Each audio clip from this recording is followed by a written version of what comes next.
এখন বাজে প্রায় রাতের এই 2টার মতো হবে।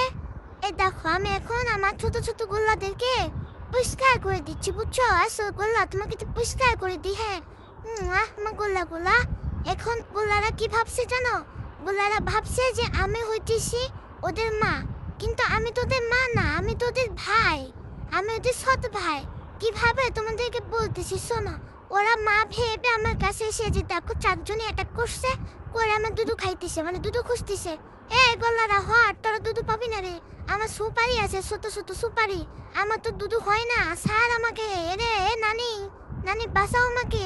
আমি মানুষজনকে গল্প শোনাবো বললাম, আর এরা কি করতেছে আমাকে। এ নানি, দম বন্ধ হয়ে মরে যাবো, বাঁচাও নানি, হটাও এদের, হটাও। আচ্ছা হ্যাঁ, থ্যাংক ইউ নানি, সরাও আস্তে আস্তে। এইদিকে দুজন কোপাকুপি লাগছে। তো ঘটনা হইতেছে এরা আমার সৎ ভাই, বুঝছো?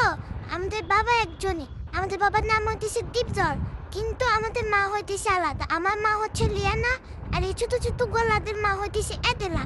তো এই এই এই আসো আসো, তোমাকে তো চুমো দিয়ে দেখে আসো। হ্যাঁ হ্যাঁ গোল্লা, আমার সোনা গোল্লা, ভাই এগুলো আমার ভাইয়া বোনও।